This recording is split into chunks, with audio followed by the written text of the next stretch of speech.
à celles et ceux qui nous écoutent. Bienvenue au Maître Cube, le podcast qui parle de cubes et plus généralement du jeu de cartes Magic l'Assemblée.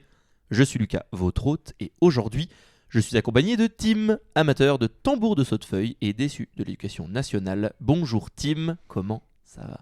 Bonjour Lucas, ça va et toi ? Eh bien écoute, ça va très bien. J'étais en Pologne pour le travail la semaine dernière, je suis épuisé, mais j'ai toujours un petit peu d'énergie quand il s'agit de parler de Magic, et encore plus spécifiquement quand il s'agit de dire du mal, parce que râler, c'est un petit peu comme une seconde nature. Et en l'occurrence, avec le sujet de l'énergie, tu vas en avoir besoin. Ouch. Aujourd'hui, on ne va pas parler politique, on ne va pas parler crise mondiale, on ne va pas non plus parler écologie. Par contre, ce dont on va parler, encore une fois, ce sont des univers étendus. Oh. Encore une fois, Wizard nous force la main. Tim, merci d'être venu avec moi pour qu'on parle de ça. Pourquoi est-ce que je t'ai invité à nouveau ? C'est parce que, au fur et à mesure que les Universes Beyond qui ont été annoncés, il y a de cela maintenant un an et demi, sortent petit à petit. On sait qu'en 2026, il y en a plein d'autres qui sont prévus. L'année dernière, nous avons donc eu, entre autres, Spider-Man, Avatar lors de cette fin d'année, mais on enchaîne tout de suite avec les Tortues Ninja, évidemment, qui viennent de sortir. Et incessamment sous peu, on va avoir Marvel Super Hero, on va avoir The Hobbit cet été, et on va terminer avec Star Trek. Cette année, il y a littéralement plus d'univers étendus qui sortent que d'extensions in-universe. C'est ça, et il y a aussi la question de la qualité des in-universe qui... certains commencent à voir, ou en tout cas à se dire que l'identité Magic souffre de plus en plus, sur différents aspects, de cette recrudescence ou surcroissance des univers étendus. Et c'est exactement pour ça qu'on est là pour en parler. C'est parce que la qualité de ces sets, eh bien, elle paraît assez variable. Il y a eu énormément de critiques qui ont été faites sur Spider-Man, on en avait déjà parlé la dernière fois, mais Tortue Ninja vient de sortir et il n'est pas exempt de reproches. Pour faire simple, les mêmes reproches qui ont été faits à Spider-Man sont faits à Tortue Ninja. En même temps, les sets partagent certaines caractéristiques. Mais ce qu'on va voir aujourd'hui, c'est justement en quoi précisément ces sets ils sont différents de, par exemple, Avatar, qui est sorti à la fin de l'année et qui n'a pas du tout fait l'objet de mêmes critiques. Et contrairement à ce que vous pensez, c'est peut-être pas uniquement dû au setup moderne. Oui, et Avatar n'a pas non plus été exempt de critiques, notamment une grande partie de la player base n'était pas contente du fait de la date de sortie qui repoussait leur win, mais ce n'est pas une critique sur la qualité des cartes imprimées ou du traitement de l'identité culturelle qui a été apporté, c'est surtout une critique sur la politique de Wizard sur ses sorties produits. Bon, il y a quand même eu un reproche qui a été fait, on va pas se mentir sur la qualité du set, on va parler de qualité d'impression sur une petite série de cartes, tu sais, la petite bonus sheet avec des réimpressions, avec des visuels du film, enfin, la visuel de la série, tout ça. Effectivement, et tu me couperas, mais de mémoire, ils avaient expliqué que c'était... Alors, on avait à tort dit que c'était des screenshots pris vraiment de la série, mais en réalité, c'était déjà des cartes qui avaient été faites d'un vieux jeu de cartes Avatar, qui avait été reprise. Peut-être que ça valait pas le coup du coup, je sais pas. Ah, je suis d'accord avec toi là-dessus. Ouais. Pour le coup, ça fait vraiment partie des petites choses un peu dommages, de la même manière qu'il y avait, alors, c'est-à-dire que je me souvenais plus exactement du nom, mais il y a Zénith de Noir Soleil qui a été réédité, enfin, du coup, oui, réédité en version Avatar, voilà, et donc Black Sun Zenith, et il y a une carte, justement, genre Éclipse, Soleil Noir, je sais plus, voilà, où c'est quasiment la même illustration, à 2-3 choses près, mais c'est pas la même carte. Voilà, les deux sont des vrasses noires, elles ont énormément de choses en commun, mais juste c'est pas le même effet. Si tu ne prends pas les 30 secondes nécessaires à la lecture de la carte, tu ne verras jamais la différence. Donc c'est super, ça veut dire qu'en draft, en limité, tu peux juste prendre une carte pour une autre, bref. Des problèmes, il y en a, mais on pourrait dire ces petits trucs-là, ils sont un peu moins structurels que dans la manière, dans le soin en fait qui a été apporté à certaines parties de cette extension-là. On sait, tu l'as dit, en fait, ces sets-là, ils sont très loin d'être, on va dire, ponctuels. En fait, quand il y a une sortie, finalement, il y a pas mal de sorties corrélées. Et donc, en fait, quand Avatar sort, par exemple, oui, il y a Avatar, mais en fait, tu as aussi Avatar International Legal qui sort avec les produits pour débutants. Il y a aussi, évidemment, les produits commandeurs. Il y a la bonus sheet, ce que je disais. Oui. Au final, on se retrouve avec 4 produits en un, 4 sorties différentes, avec des cartes qui ne sont pas les mêmes dans les différents produits. Certaines qui ne sont pas disponibles dans toutes les langues, dans toutes les versions. Voilà, mais Mais aujourd'hui, on va surtout s'intéresser au noyau, l'extension de base en fait qui sort, parce que oui, il y aurait beaucoup de reproches à faire sur les sorties autour, mais déjà rien que dans le noyau, dans vraiment l'essence de ce qui sort, il y a énormément de problèmes. Et les problèmes de toutes les sorties annexes au set principal sont d'une certaine manière beaucoup plus faciles pour Wizard à corriger à l'avenir. Là où celles sur les sets principaux, on voit il commence à y avoir une récurrence de problèmes. Et donc, est-ce qu'ils sont vraiment capables de les gérer avec la manière dont ils produisent ces sets, en fait? Ça, c'est une bonne question à laquelle moi, j'ai pas forcément la réponse. Mais par contre, on est en mesure de prédire l'avenir. Et oui, en fait, on vous l'avait pas dit, Tim et moi, on est voyants. On est même voyants de viscères. On peut se sacrifier l'un ou l'autre pour regard 1. Mais aujourd'hui, on va plutôt sacrifier les espoirs des fans de Marvel super-héros pour faire un regard dans le futur. En fait, plus on regarde les différentes sorties qui ont eu lieu, parce que mine de rien, on est en train d'acquérir de l'expérience en matière d'univers étendu.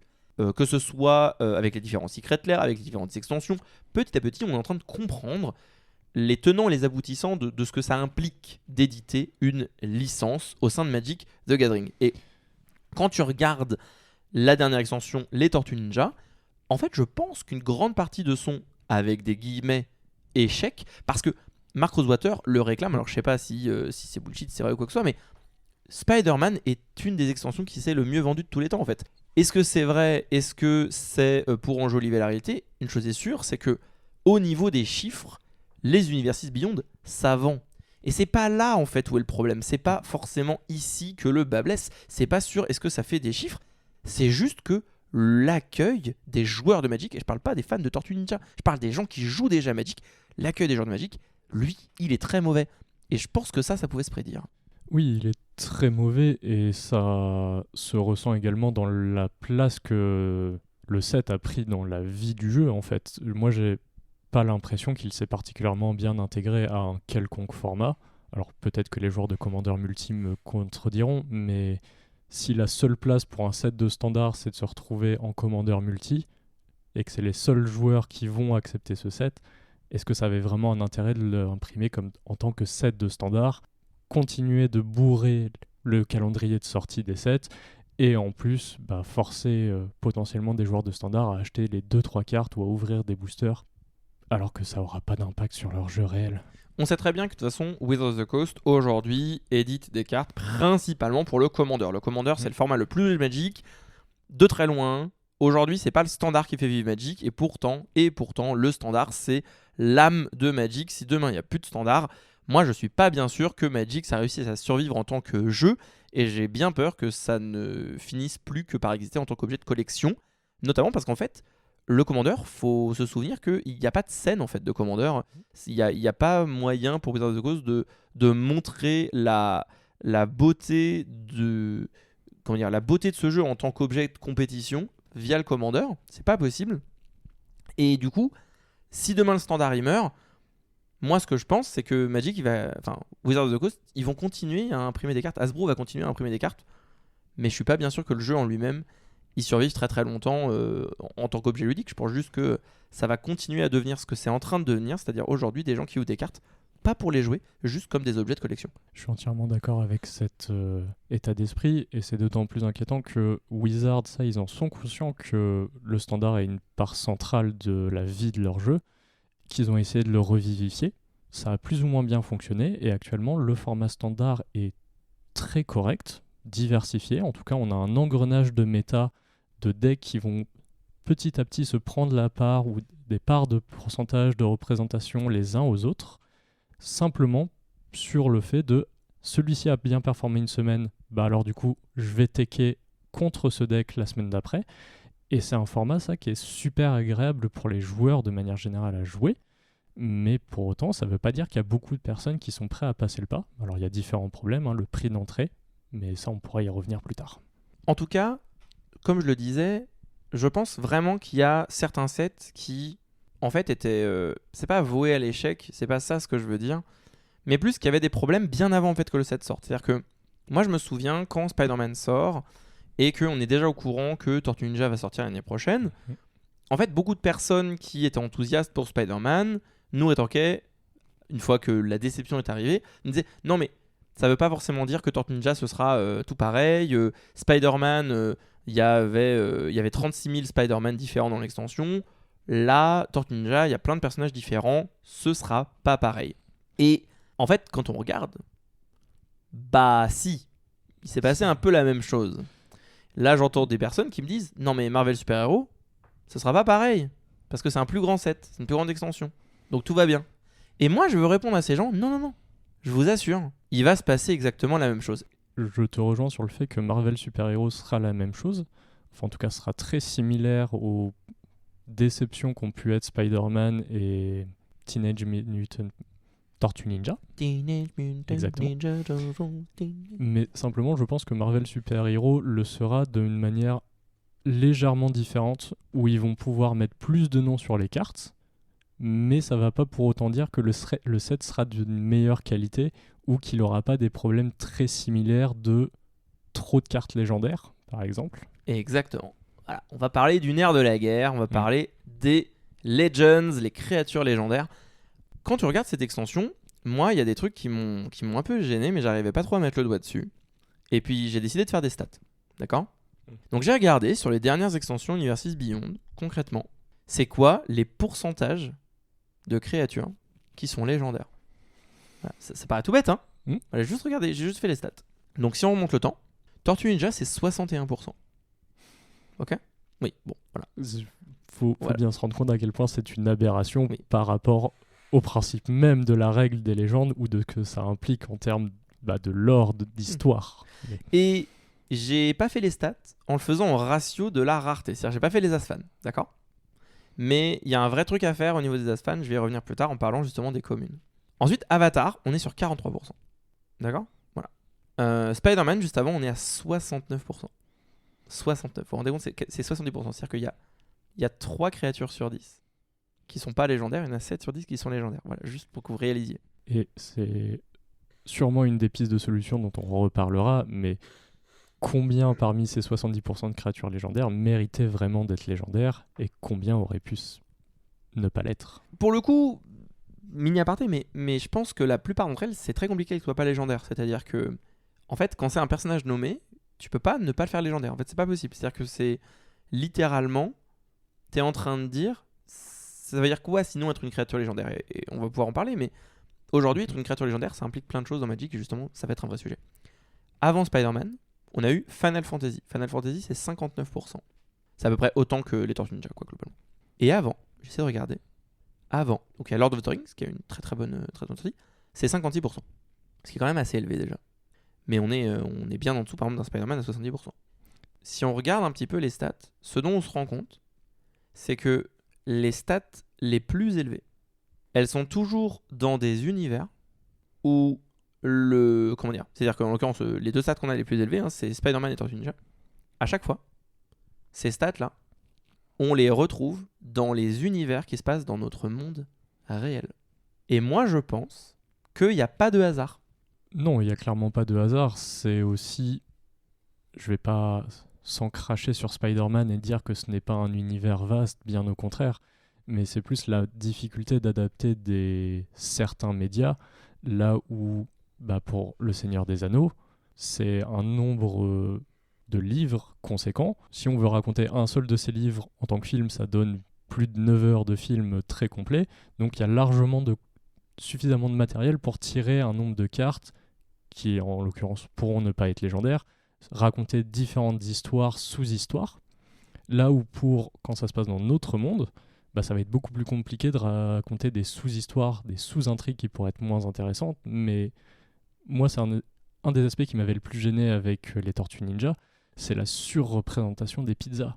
Je sais que c'est important pour les Tortues Ninja, mais je sais aussi à quel point j'en avais marre de voir ça sur des cartes. Et donc raconter une sous-intrigue où globalement c'est Leonardo qui va se battre pour avoir sa part de pizza contre je sais pas quoi, est-ce que c'est pertinent de le montrer sur une carte ? Il y a peut-être un petit point sur lequel je suis pas tout à fait d'accord, c'est que, à mon avis, c'est pas dû à la quantité de contenu qui a été créé sur l'œuvre. C'est-à-dire que... Enfin, comment dire ?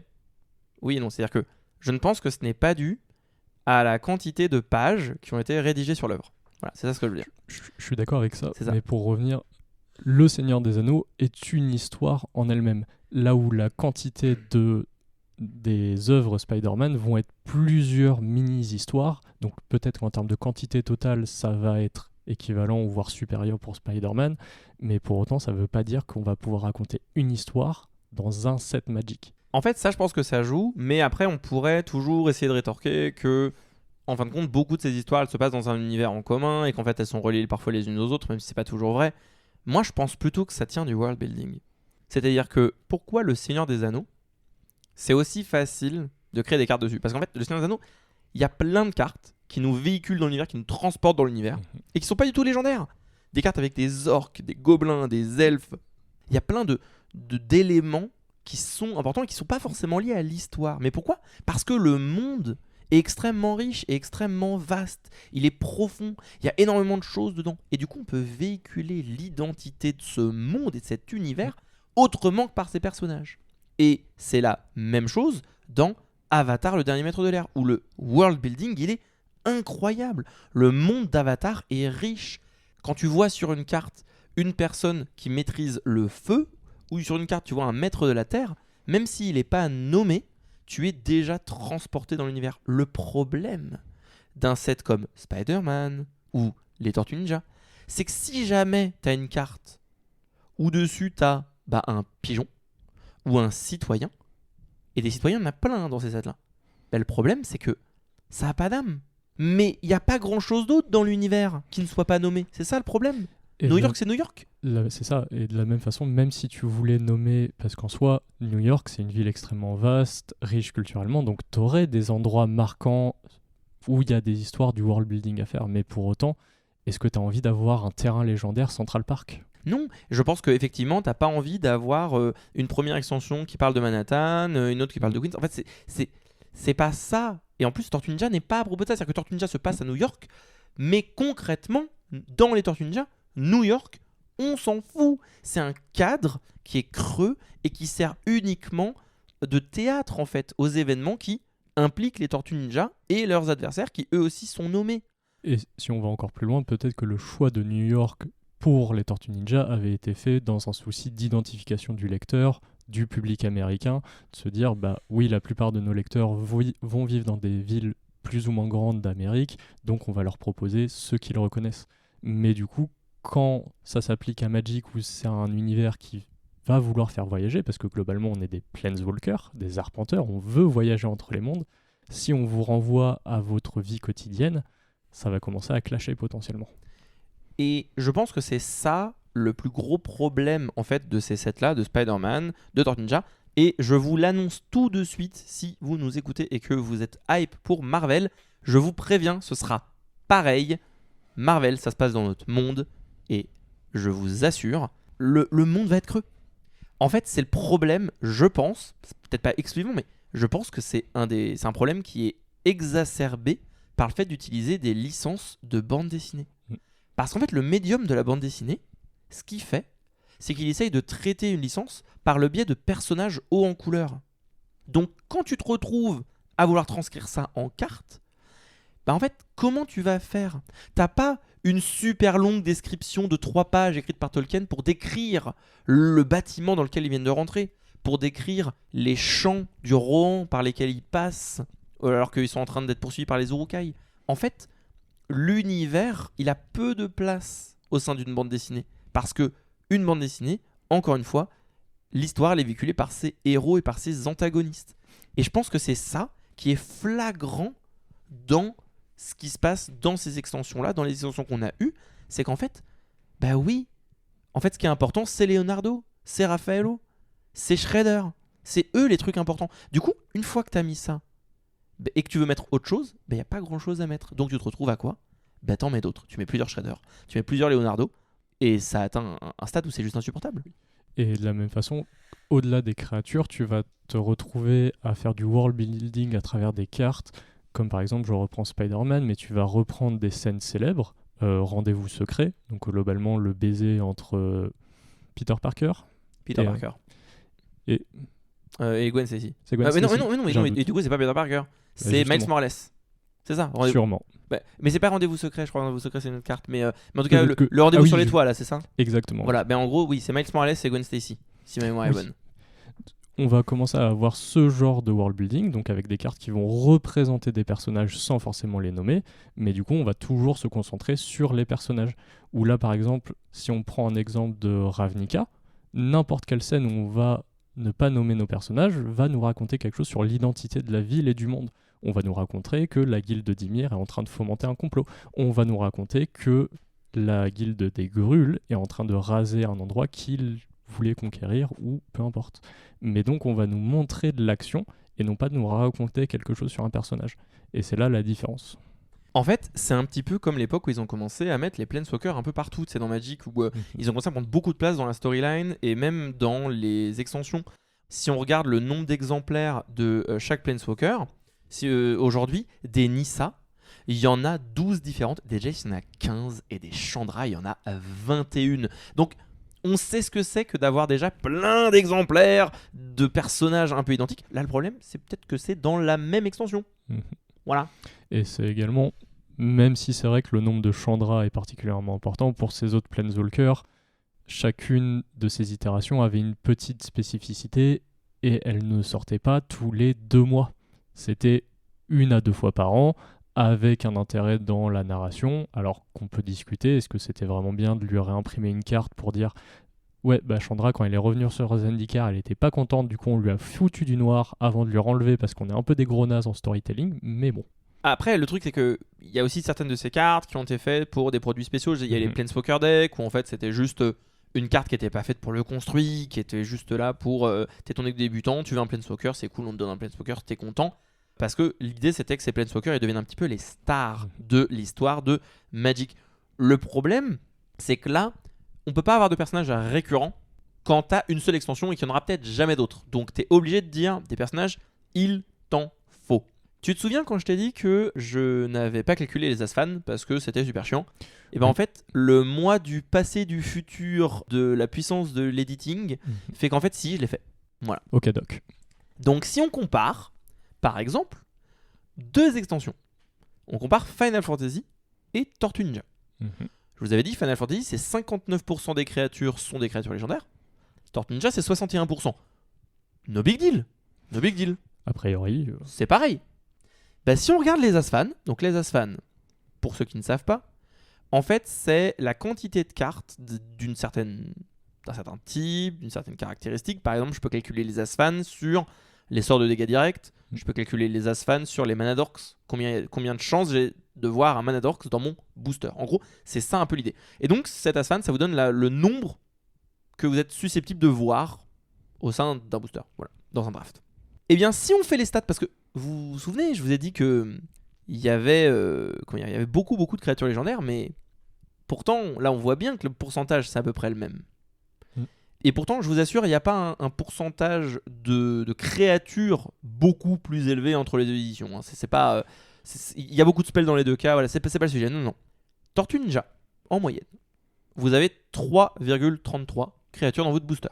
D'accord. Dans votre premier booster, vous en verrez environ 3,33 des créatures légendaires. Et pareil pour le booster d'après, Donc ça fait, dans le draft, vous aurez 10 créatures légendaires, quoi. En gros, chacun. Final Fantasy, c'est 1,66 par booster. Donc en gros, ça fait 5. 2 fois moins. Comment ça s'explique? Comment ça pourrait s'expliquer, Tim? Qu'est-ce qui pourrait faire qu'il y en a 2 fois plus dans les boosters? Attends, mon âme d'enfant sensible au marketing me se rappelle avoir lu quelque chose sur les boosters. Eh oui, Tortue Ninja. Ouais. Les Tortues Ninja, elles vous font une promesse parce que Leonardo, c'est quelqu'un de noble. Bah oui, ouais. Oui, tout à fait. Une tortue dans chaque booster. C'est la promesse de Wizards of the Coast. Bah, vous savez comment ils font ça? Bah, ils en font des communes. Ils font des Tortues Ninja qui sont des communes. Et donc, avec le même nombre de créatures, bah en fait, vous en voyez 2 fois plus. Et elles inondent vos boosters. Parce que jusque-là, on a parlé du construit un petit peu. On a parlé du standard. On va pas se lancer aujourd'hui sur est-ce que les Universes Beyond en termes de vibe, c'est cool dans le standard pas. C'est pas la question. Là, on s'en fout. Là, on va parler vraiment de problématiques dues du gameplay à Schemagic. En fait, en limité, donc si vous faites du scellé ou du draft, là, ça commence à poser problème. Là, ça commence à me gêner pour de vrai. Faut savoir qu'avant 2024, il existait 2 créatures légendaires communes. Et franchement, ça comptait pas trop. Voilà, c'est des vieilles cartes, Chronicles, tout. Il y avait Javen qui détruisait des artefacts non créatures, l'autre qui détruisait les créatures artefacts. Bref, voilà. Bon, il y en avait 2. Et dans tous les cas, elles étaient perdues dans des sets où il n'y avait pas autant d'autres créatures légendaires qu'elles. Complètement. C'était littéralement... c'était rare, vraiment. Oui. Pas dans le sens d'une carte rare, mais c'était très rare d'en avoir. Ces créatures, globalement, personne n'a jamais entendu parler, à peu de choses près. Elles comptent pas. Donc avant 2024, il n'y a pas de créatures légendaires qui sont des communes. Et en 2024, il y a une extension qui s'appelle Modern Horizon 3. Et elle crée un gobelin qui s'appelle Squaw. Et qui est une créature légendaire commune. C'est un des premiers commandeurs qui est une commune. Ça a fait du bruit d'ailleurs, justement, parce que ça crée un précédent un petit peu. Aujourd'hui, il y en a 24. Il y en a 10 qui sont sortis en Spider-Man. Et 11 en Tortue Ninja. Voilà. J'admets que je ne sais plus quoi dire, c'est juste déprimant. Dans le sens où on voulait en discuter, mais c'est quoi l'identité d'une créature légendaire ? Qu'est-ce qui fait qu'elle est légendaire ? Et est-ce que tu peux vraiment appeler légendaire quelque chose qui se trouve littéralement dans tous tes boosters de jeu ? Si on regarde concrètement, c'est quoi une créature légendaire ? Parce que en fait, il y a des règles. C'est-à-dire que littéralement, une créature légendaire, ça signifie des trucs. Alors, une créature légendaire. D'un point de vue... alors, c'est pas de la règle, c'est plus du lore. Une créature légendaire. C'est un personnage, ou un animal, un monstre, voilà. Une entité qui est nommée. Voilà. Et qui est, du coup, par essence, unique. C'est en fait... c'est pas le balayeur qui travaille... voilà. Non, c'est Jean Bobby, le balayeur qui travaille en bas de chez moi. Voilà. C'est pas un balayeur, quel qu'il soit. Donc ça, c'est la première chose. Identité unique nommée. Ensuite, il y a un surtype. C'est légendaire. Bon, voilà. Généralement, si vous écoutez ce podcast, vous savez ce que ça veut dire en termes de gameplay. Et effectivement, il y a une règle associée à ce surtype. Et cette règle, c'est quoi ? C'est que si jamais vous en avez déjà une en jeu qui porte le même nom, si vous en jouez une deuxième identique, il faudra en choisir une des deux. Vous ne pouvez pas avoir 2 fois en jeu la même créature légendaire strictement. Il y a une règle, à l'époque, qui était différente pour les Planeswalkers. Ça s'appelait la règle d'unicité des Planeswalkers. Le principe, c'était de dire, c'est pas réaliste d'avoir Jace, sculpteur de l'esprit, et Jace Beleren en jeu. C'est le même personnage. Il a juste 2 noms différents parce qu'il a 2 cartes qui le représentent, mais c'est le même personnage. Donc eux, ils avaient une règle différente. C'était, faut pas que tu aies des Planeswalkers en jeu qui aient le même type de Planeswalker. Donc s'ils avaient tous les deux le type Jace, ça fonctionnait plus ou moins comme la règle de légende. Et c'est pour ça que Jace Beleren était joué en side pour être un anti-bet à Jace de Mind Sculptor. Oui, parce qu'effectivement, avant, les règles de légende étaient différentes de celles d'aujourd'hui. Aujourd'hui, quand vous jouez une créature légendaire, ça impacte pas votre adversaire, ça impacte seulement vous. À l'époque, laissez-moi vous dire que c'était pas comme ça que ça marchait. Il y a eu l'époque où vous aviez pas le droit de jouer la même créature. Donc si jamais moi je jouais mon Jace, toi tu pouvais bien aller te faire foutre. Tu avais une carte morte. Il y avait l'époque où si jamais je jouais un Jace, les 2 Jace étaient détruits, enfin les 2 créatures légendaires étaient détruites. Bref, vous avez eu plein de manières différentes d'avoir cette règle de légende. Mais en tout cas, les Planeswalkers, ils étaient exempts de ce truc là parce que l'idée c'était de dire, même s'ils ont pas le même nom, c'est le même perso. Mais c'était pas le cas pour les créatures. Et évidemment, cette règle elle était un peu confusante parce que les créatures ça marchait pas. Et ils ont commencé en plus à éditer des cartes magiques, créer des cartes magiques qui représentaient des personnages qui avaient déjà une carte en fait. Donc, d'une certaine manière, on est en train de recréer la même situation que pour les Planeswalkers, mais plutôt que de changer la règle de légende, ils ont fait un choix qui me paraît plutôt malin. Ils ont fait le choix de modifier la règle d'unicité des Planeswalkers, ils l'ont supprimée et à la place, ils ont rendu tous les Planeswalkers légendaires. Comme ça, c'était plus simple. Fondamentalement, en termes de gameplay, c'est quand même le plus satisfaisant de se dire que même si tu tombes dans un match-up miroir où vous avez sélectionné le même Planeswalker légendaire, la même créature légendaire, va falloir quand même se battre contre les créatures légendaires de votre adversaire et qu'il ne va pas y avoir de couac, comment ça fonctionne, je sais plus, est-ce qu'il faut sacrer. Non, globalement, la règle des légendes, comme elle s'applique actuellement, est satisfaisante pour du format construit. Et du coup, ça veut dire que vous pouvez avoir 3 Jace différents en jeu, il n'y a aucun problème, du moment qu'ils n'ont pas le même nom et que c'est pas la même version. Jusque-là, pas de lézard. Le problème, c'est que cette règle, elle est pas trop gênante en construit, parce que quand vous mettez plusieurs fois la même créature légendaire dans votre deck, vous savez à quoi vous attendre. Puis en plus, en général, c'est soit des formats singletons, le commandeur, le duel commandeur, ou alors c'est des decks de 60 cartes. Le Legacy, le Vintage, le Moderne, le Standard, tout ça. D'ailleurs, je me souviens d'Esper Legends, qui avait été joué, on sait avec ce deck-là que on a notre J-Rock national, exactement. Jean-Emmanuel Terraz qui a gagné les championnats du monde. En fait, tu jouais quand même des playsets de ces créatures-là, parce que oui, parfois, tu avais plusieurs exemplaires de la même en main, mais sur 60 cartes, avec un peu de quoi filtrer des draws, on s'en sortait. Non, dans tous les cas, dans un format construit, la règle des légendes et combien d'exemplaires d'une même légende je joue était une contrainte de build mineure. C'est soit ta légende était suffisamment intéressante pour que tu en veuilles 4 pour essayer de maximiser les chances de l'avoir à chaque partie. Au risque de te faire avoir. Au risque de te faire avoir. Ou c'était comme dans le cas de JE, dans tous les cas, comme tu jouais Raffine, donc quelque chose qui te permet de faire de la carte sélection, même si tu avais des doublons qui vraiment ne t'intéressaient pas, tu pouvais toujours t'en débarrasser ou leur trouver une autre utilité. En format construit, depuis un certain nombre d'années, le surtype légende n'est vraiment plus un problème ou a très peu de contraintes de build en fait. Le truc, et c'est ça le problème, c'est que quand tu regardes en limité, déjà tu as un deck de 40 cartes. T'as pas un deck de 60 cartes ou de 100 cartes singleton.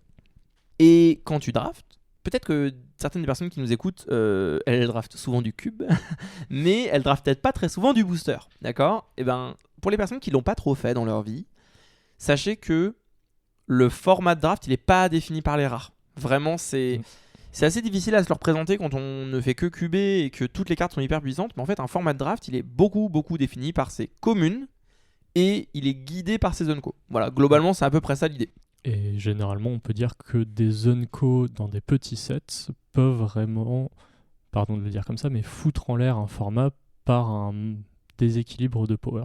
Alors que par contre, une rare, même si vous avez une rare qui est beaucoup trop forte, la probabilité qu'elle est dans le draft, elle est faible. Donc c'est pas un problème en soi. Et c'est pour ça d'ailleurs que les cartes les plus push pour le construire, c'est souvent des rares et des mythiques. C'est pas uniquement parce qu'ils veulent vous faire cracher votre argent, c'est juste que parce que si cette carte elle était dans un booster sur 3, ça poserait énormément de problèmes. Et donc c'est pas l'objectif. Le problème, c'est quand tu commences à avoir des créatures légendaires en commune. C'est-à-dire, tu sais, les cartes dont je vais peut-être avoir 3-4 exemplaires dans mon deck parce que c'est un format de draft, des communes il y en a plein. Quand j'ai pas le droit d'avoir plusieurs fois la même carte en jeu, ça commence à devenir un souci là. Et c'est d'autant plus un souci quand la politique de Wizard vis-à-vis des créatures légendaires est de les axer autour d'un archétype bien précis, notamment pour en faire de potentiels commandeurs.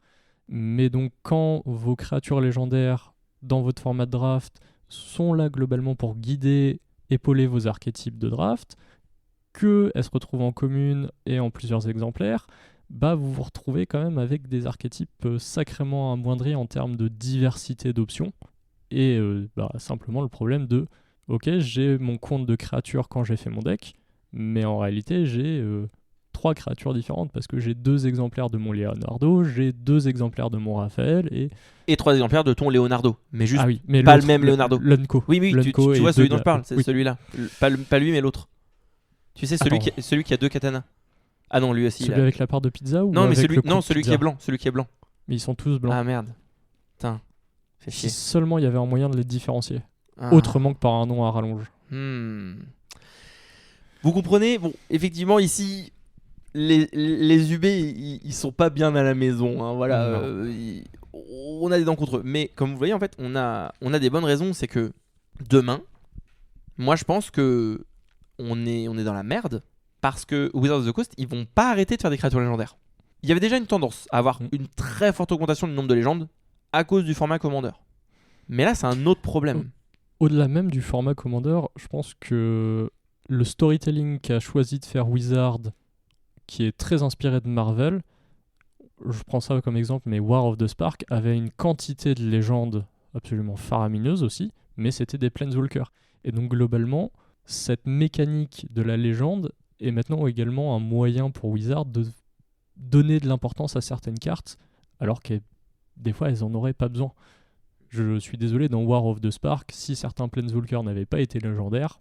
Après, en même temps, dans le cas spécifique des Planeswalkers, parfois c'est sympa qu'ils soient légendaires juste pour la simple et bonne raison que avoir plusieurs exemplaires des mêmes capacités, ça va rajouter comment dire, de la difficulté de lecture au board. Mais oui, dans l'absolu, je suis assez d'accord avec toi. Moi, il y a aussi un autre truc qui me pose problème. Je vous ai parlé des caractéristiques du surtype légendaire, mais en fait, il y en a une autre caractéristique dont je vous ai pas parlé. Elle est assez invisible pour les personnes qui s'intéressent pas de très près au design des cartes. En fait, les cartes légendaires sont en moyenne plus puissantes que leur équivalent non légendaire. Et en même temps, c'est normal. Elles sont nerfs, concrètement. C'est un nerf, on a vu, il y a une règle qui est associée à ça, qui vous gêne dans votre deck de construit. Le problème, c'est que quand Wizard of the Coast, il fait plus de créatures légendaires que de créatures non légendaires. Parce que concrètement, c'est de ça dont on parle. C'est-à-dire qu'à part Avatar, toutes les extensions dont on vient de parler, c'est supérieur à 50%. On est parfois supérieur à 60%, parfois on approche les 70%. Enfin, je sais que je radote, mais juste, je crois que j'arrive pas à accepter cette stat. J'arrive pas à me dire que dans Spider-Man, 3 créatures sur 10 sont non légendaires, tout le reste c'est légendaire. Et c'est d'autant plus aberrant que pour Spider-Man et les Tortues Ninja, on est sur une quantité de personnages infime. Ça fait un certain nombre de temps où on se moque de certains aspects du storytelling de Wizard où là ils ont fait leur set Far West, ils ont juste mis des chapeaux de cow-boy, avant ils avaient mis des chapeaux de détective. Là globalement pour Spider-Man et les Tortues Ninja, ils ont pris un gimmick, ils ont collé Raphaël ou Spider-Man devant et c'est bon, ils avaient leur nom de carte. Et attends, comme il n'y a pas assez de Raphaël, pas assez de Leonardo, on a aussi fait des cartes où il y a les deux dessus. Alors, ce qui est terrible, c'est que je pense que ça aurait pu me plaire, tu vois, ça par exemple. L'idée de dire, on va faire les duos à chaque fois. Mais le problème, c'est que on est à notre 7ème Raphaël. En fait, je suis écœuré. J'en ai marre. Ça aurait été super intéressant à voir si on avait eu un premier set Tortue Ninja où dans le premier, on nous introduit les 4 Tortues Ninja principales, Raphaël, Splinter, etc. Pas une tortue Splinter. Non, je voulais dire Splinter et leur maître. Non mais Splinter c'est leur maître. Et Shredder c'est le méchant. Oui. Ah oui, alors je précise. Parce que c'est vrai que je voulais le dire à un moment en disclaimer, mais là je le dis maintenant. Je sais qu'on dit beaucoup de mal de Universes Beyond. Mais ça, j'ai pas trop peur qu'on se fasse cracher dessus. Parce que les goûts et les couleurs, j'ai envie de dire, tous les goûts sont dans la nature. Si vous adorez les Universes Beyond et que vous supportez pas qu'on crache dessus, peut-être qu'effectivement cet épisode il est juste pas pour vous et j'en suis désolé. Par contre... Et encore une fois aussi, on crache sur la manière dont c'est fait, on crache pas sur la licence en elle-même. À aucun moment, on a dit que Spider-Man c'était nul, que c'était des mauvais comics ou quoi que ce soit. On crache sur le set Magic en tant que set Magic et non pas comme utilisation d'une licence intellectuelle. Et c'est justement... Merci pour l'attention, parce que ce que je voulais dire, c'est que par contre, on est extrêmement respectueux de la licence en question. Et donc si jamais... on écorche le nom d'un personnage, qu'on se trompe en faisant une association de dire machin c'est la fille de bidule et qu'on fait une erreur, je vous en supplie, pardonnez-nous parce qu'on l'a pas fait exprès et dans l'absolu on est très respectueux de votre licence préférée, donc je vous en supplie, ne nous envoyez pas des menaces de mort s'il vous plaît. Ce serait gentil. Pour en revenir à ce qu'on disait, moi ce qui m'inquiète c'est que si la majorité des créatures sont légendaires, comment est-ce que tu fais pour équilibrer tes créatures ? En fait tes créatures légendaires sont plus fortes. Demain, comment ça va se passer où toutes les créatures qui sont jouées dans ton format standard, elles sont toutes légendaires ? Ça veut dire quoi ?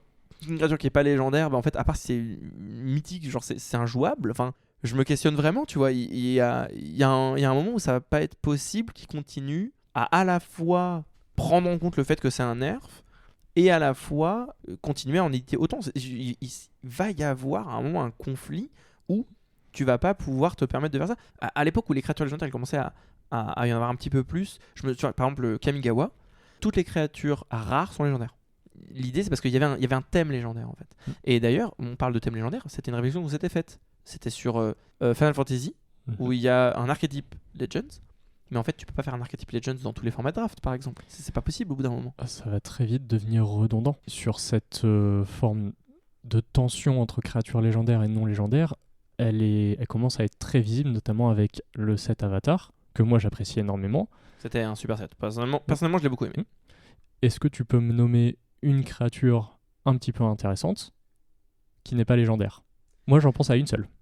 Tic-tac, tic-tac, tic-tac. Alors, c'est un véhicule, ça compte ou pas ? Non. Merde, mais techniquement ça devient une créature. Alors, je suis d'accord que celle-là est intéressante. Il y a Aigle Corbeau que j'ai beaucoup aimé. Ok. Mais le truc, c'est que si on commence à en parler, les gens ils vont râler. Mais Bebeto Blaireau, c'est une bonne carte. Oui, mais voilà. Est-ce que c'est juste une bonne carte ou est-ce que c'est une très bonne carte? C'est une excellente carte. Elle est complètement push. Voilà.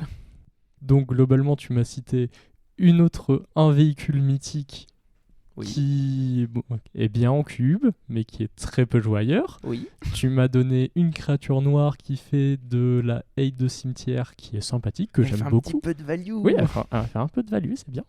Mais qui, pareil, n'est joué nulle part.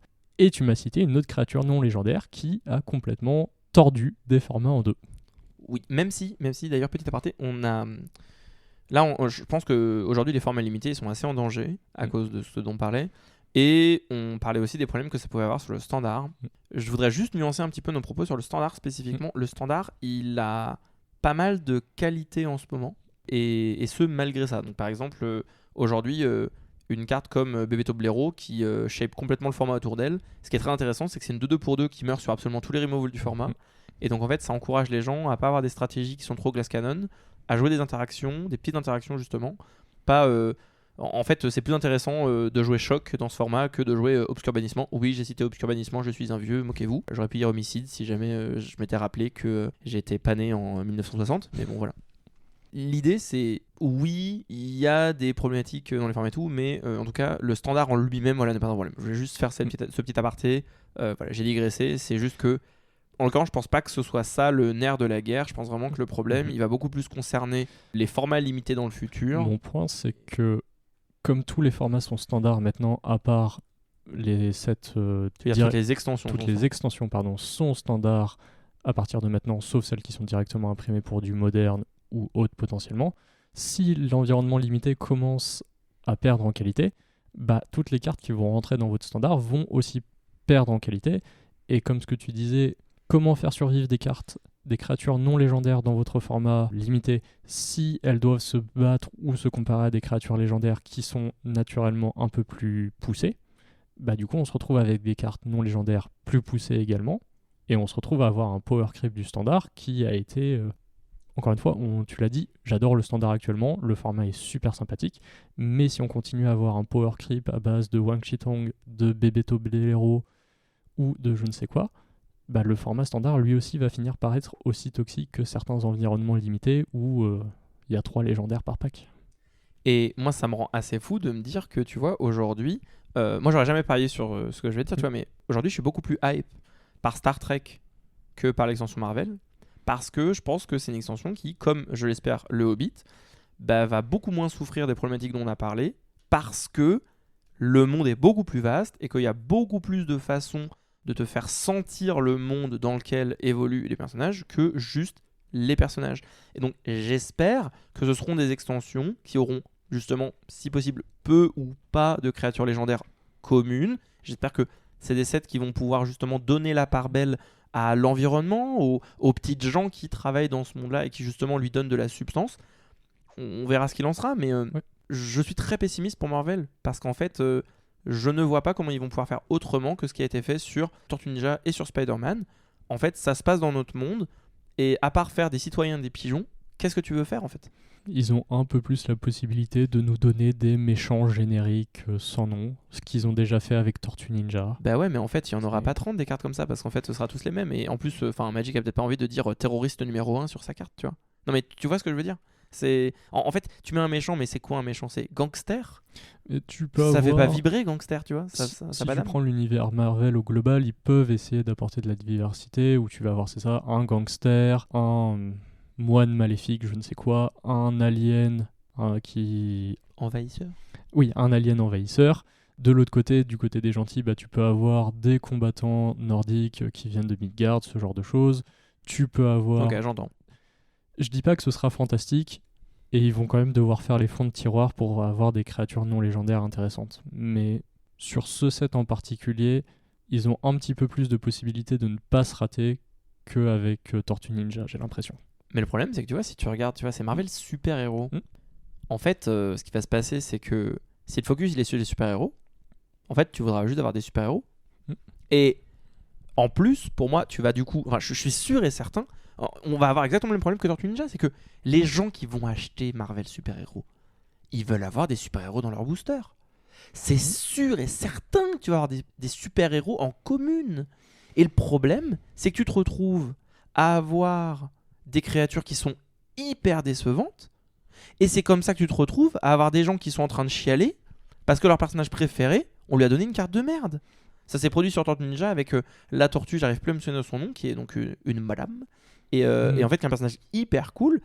Et sa carte, elle est nulle. Sa carte, elle est nulle. Et les gens, ils sont en mode, mais pourquoi vous lui avez fait autant de mal, quoi? Pourquoi vous lui avez fait ça?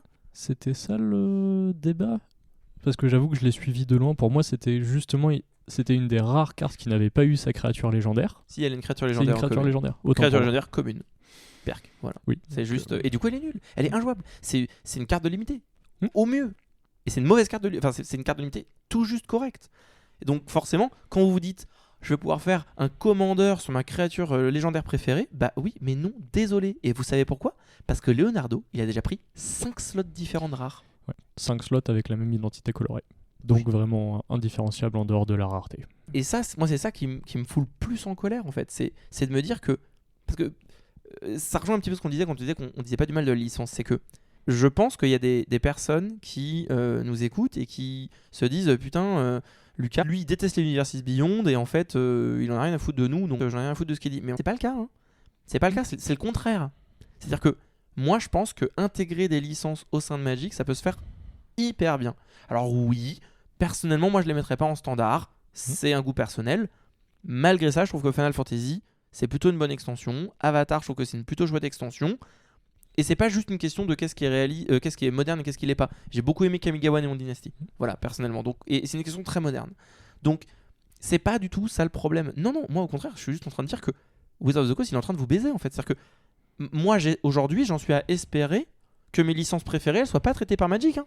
Parce que je vais être déçu. Je suis sûr que je vais être déçu. Bah, c'est tout le problème aussi de vouloir étirer l'entièreté de leur contenu.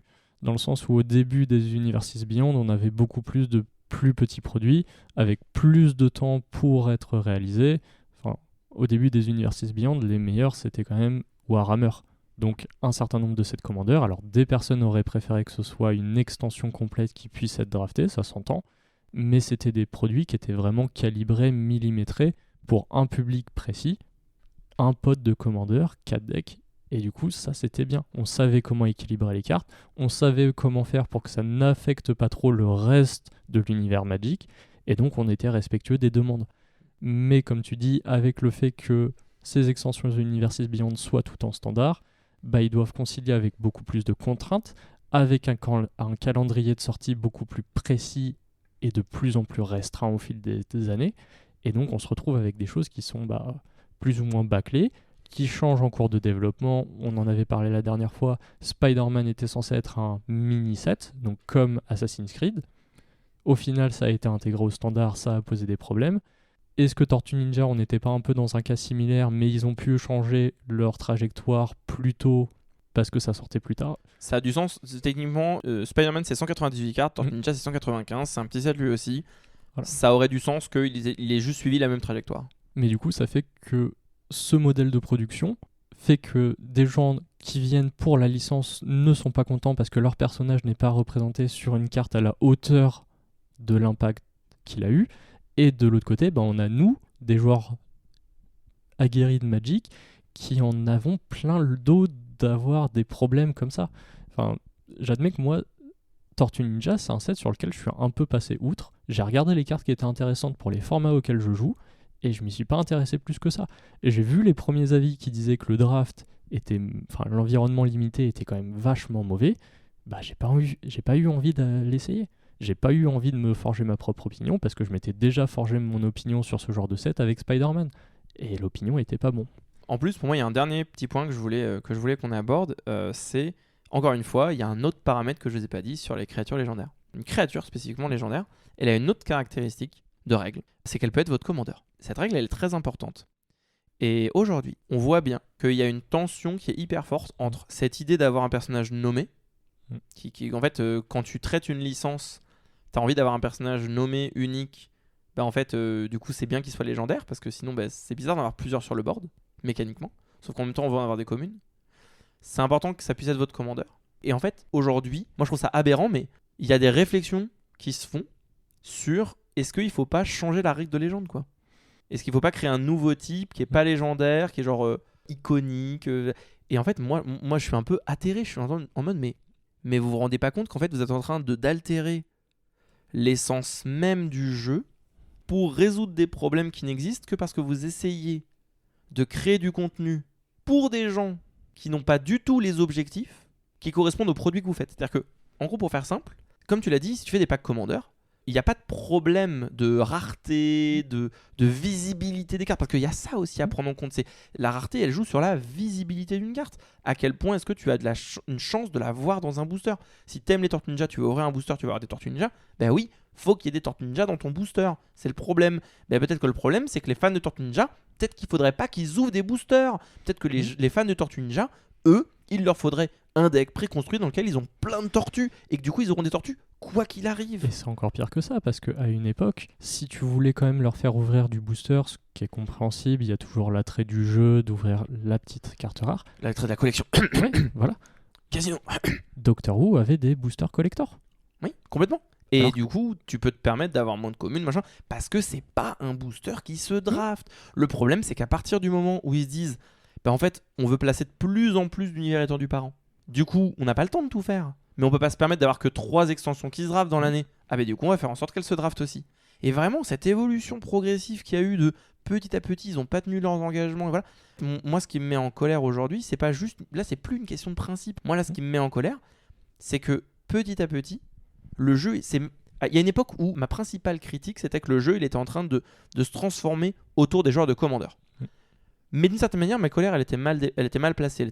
Elle était pas dirigée dans la bonne direction. Parce que si vous êtes joueur ou joueuse de commandeur et que vous nous écoutez, oui, évidemment, je le cache pas, je l'ai jamais caché, vous et moi, peut-être qu'on trouve pas le plaisir de la même manière dans le jeu.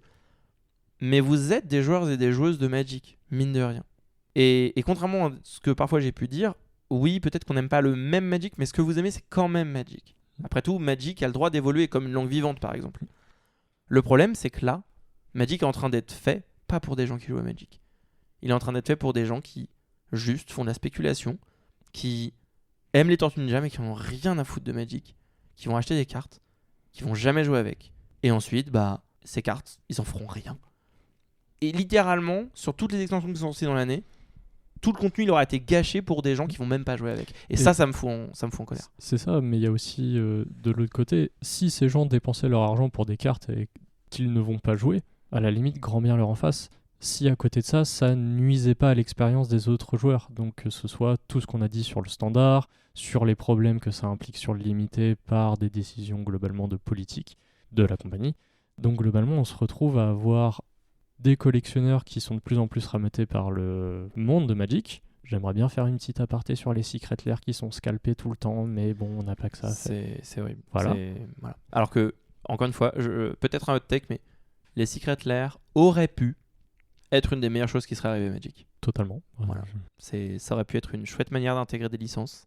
Ça aurait pu être une chouette manière de créer des reprints qui sont extrêmement problématiques en standard. Ça aurait été une manière de donner de l'accès à certains formats qui n'en ont plus pour des raisons de prix, de manière très simple. Bref, Wizards of the Coast, on vous aime, mais sur ça, vous avez merdé. Sur beaucoup de choses, vous avez merdé. Bon, je pense qu'à un moment, il faut qu'on arrête de se faire du mal, mais c'est pas demain que moi j'arrêterai de jouer à Magic en ce qui me concerne, parce que j'aime trop cuber, mais en tout cas, j'avais envie qu'on discute un petit peu justement de ces nouvelles données, ces nouvelles data en fait qui sont un peu terrifiantes. Hein. Enfin, tu vois, les stats mentent pas. Les maths ne mentent vraiment pas, quoi. C'est terrible. Et c'est ce que tu disais en introduction, c'est que les autres stats de vente, potentiellement, elles sont bonnes du côté de Wizard. Donc, ils vont prendre ça comme une forme de validation. Et ils vont pas écouter les deux vieux bonhommes qu'on est qui sont en train de crier à la lune. Alors, on a des raisons de crier à la lune, mais c'est pas nous qui vont écouter, ils vont regarder les chiffres, ils vont voir qu'il y a quand même plein de personnes qui vont dire que Tortue Ninja c'était un set vachement cool, qu'ils ont eu leur carte préférée, ils vont écouter les retours positifs et avoir une forme de biais de confirmation. Alors, je suis sûr qu'il y a des personnes chez Wizard qui seront capables de faire la part des choses et de voir le négatif, mais il y aura quand même un sacré biais de confirmation de Bah si, Tortue Ninja, ça s'est bien vendu, donc c'était bien ce qu'on a fait. Allez, plutôt que 70%, la prochaine fois, c'est 75% de créatures légendaires dans notre set. Et Après ainsi de tout, suite. qu'est-ce qui pourrait mal se passer? Qu'est-ce qui pourrait mal se passer, effectivement? Terminons cet épisode avec notre section Sous les radars, où l'on parle de cartes jouées dans moins de 1% des cubes. Sur Cube Cobra, je crois qu'on a besoin de respirer, de parler de choses qui nous font plaisir, de cartes qu'on aime. Tim, de quelle carte souhaites-tu nous parler aujourd'hui? D'une carte qui ne va pas faire plaisir à tout le monde, parce que je vais parler d'une carte de Modern Horizon 3. Ouah, attention. Non. Tout n'est pas à jeter dans Modern Horizon 3. Alors, 2 points à la ligne, ouvrez les guillemets. Sauf liste non exhaustive. Non. Je souhaiterais parler de Monumental Henge. Donc, c'est le cycle de terrain légendaire. C'est le blanc. Il arrive dégagé si vous contrôlez au moins une autre plaine. Il s'engage pour produire du blanc, et seulement du blanc. Et il a également la petite capacité spéciale de s'engager avec 4 mana dont 2 blancs. Exactement.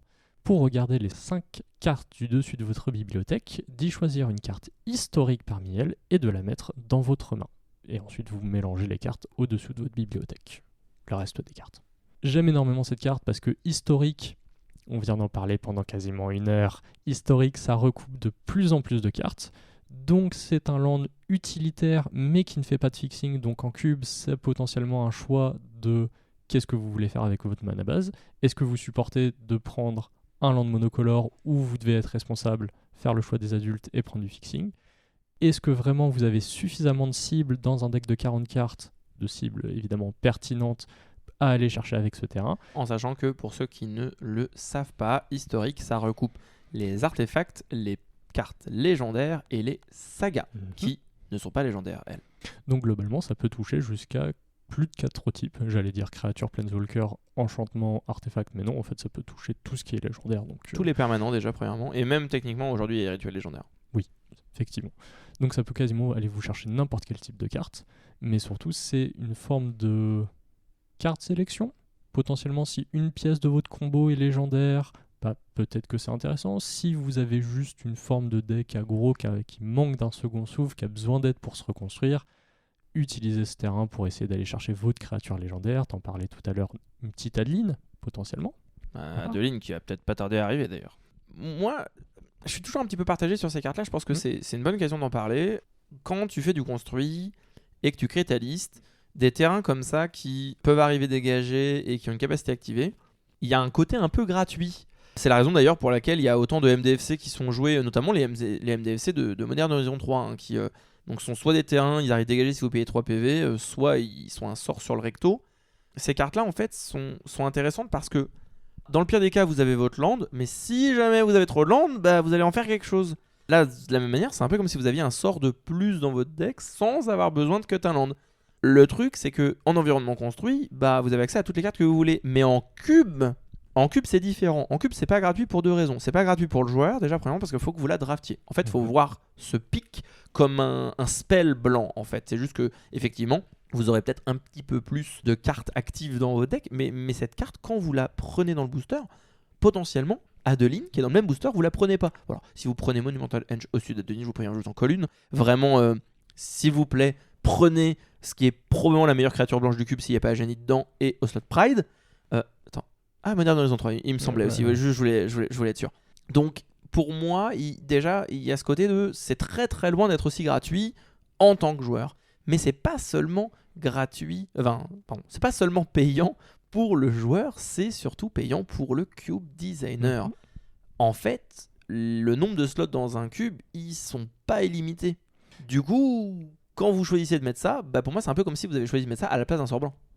Moi, je le vois absolument comme un sort blanc, mais surtout, je le vois comme un sort blanc dans un environnement de cube où différents archétypes vont vouloir avoir ce type de sort. Donc, ensuite, il faut aussi prendre en compte que tu parlais de payer le prix de cette carte. 5 mana pour l'activation de ce land, c'est quand même un prix qui peut se payer dans un environnement de jeu relativement lent. Faire du card advantage, enfin en tout cas de la carte sélection pour 5 mana, c'est un peu fatigué. Ouais, mais c'est incontrable et tu peux le faire à chaque tour. Ça me fait penser à FOMO Revolt. Tu sais, tu payes 3, tu l'engages, tu regardes, tu défausses une carte, c'est dans le prix.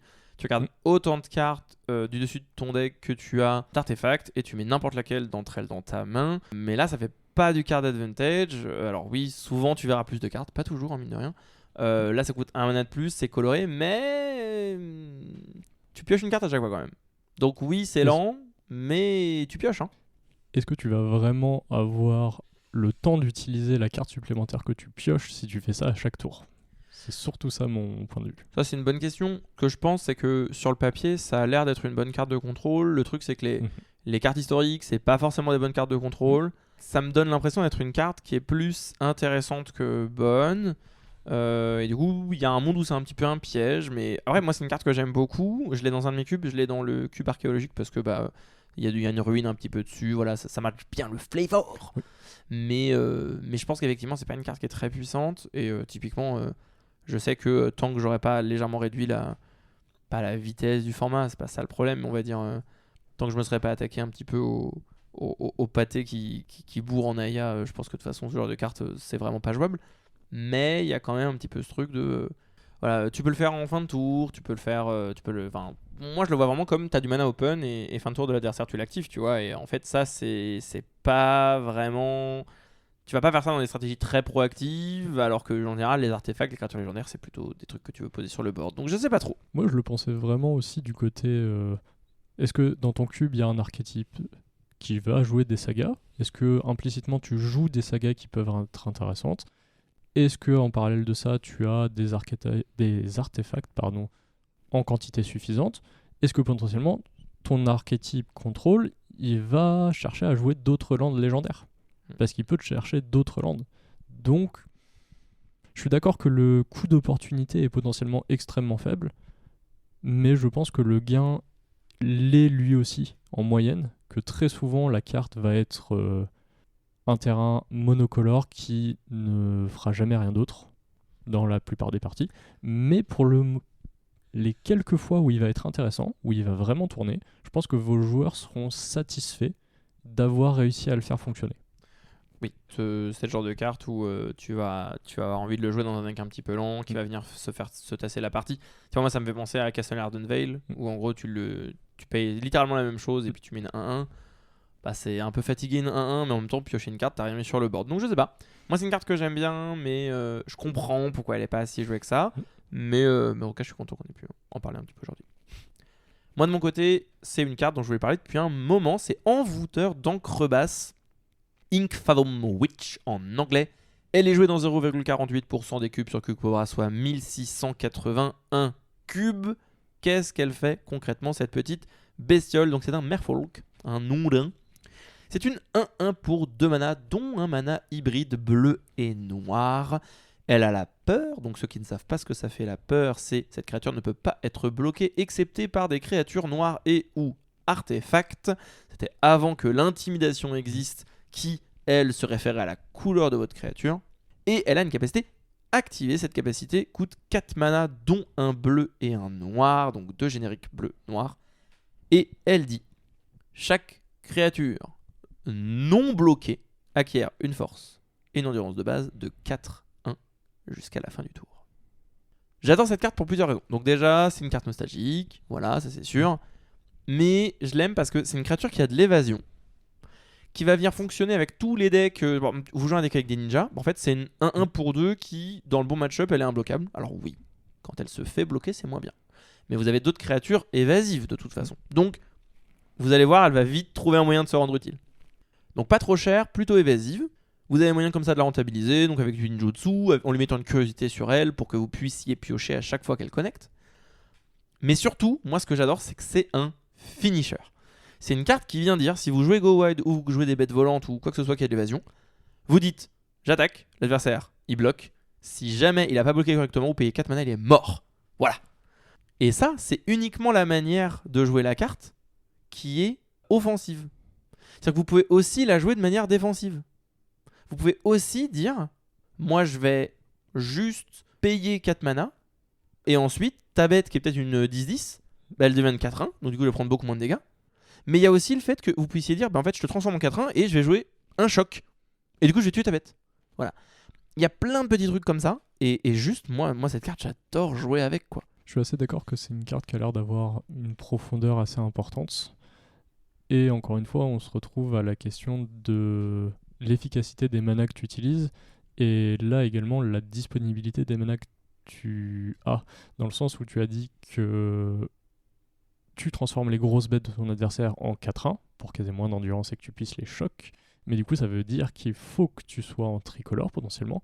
Ou alors que tes effets pour tuer les bêtes de ton adversaire soient des -X, -X. Mais t'inquiète, il suffit que je t'aide dans mon deck, et juste en bleu-noir, je pourrais tuer les 4-1 de mon adversaire en les pingant. Oui. Ouais. Tu vois, pas besoin de jouer rouge. Suffit d'avoir team avec soi. Pas faux.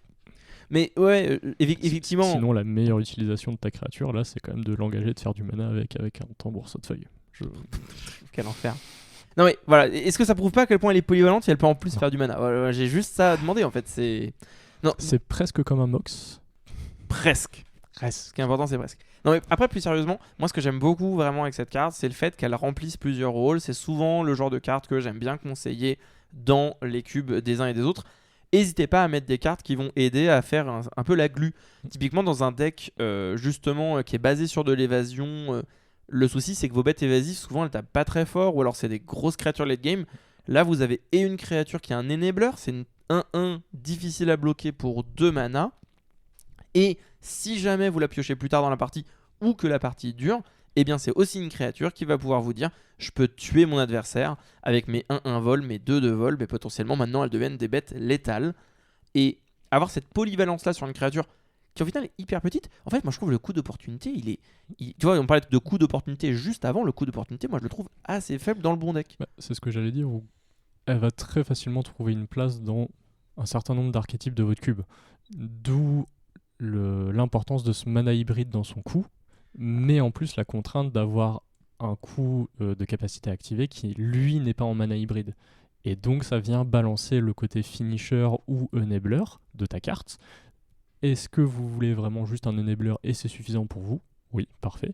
Ou alors est-ce que c'est vraiment une carte que vous allez mettre pour un archétype particulier qui sera Dimir et pas autre chose?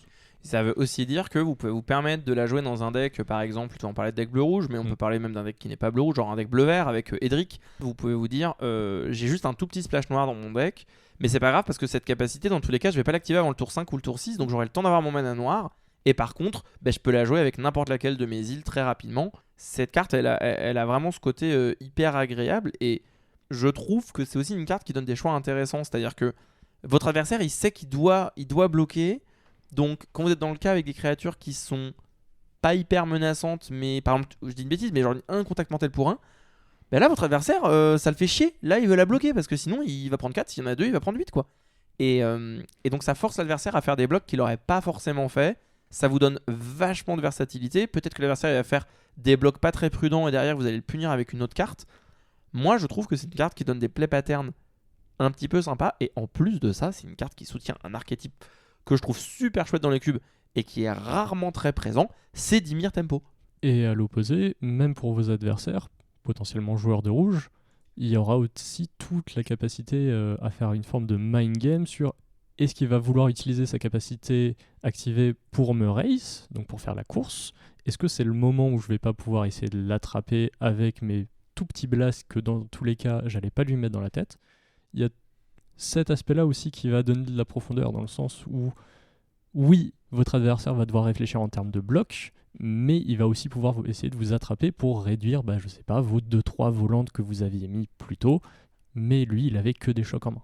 Et pour un envoûteur d'encre-basse, avoir de la profondeur, c'est plutôt thématique. Wow.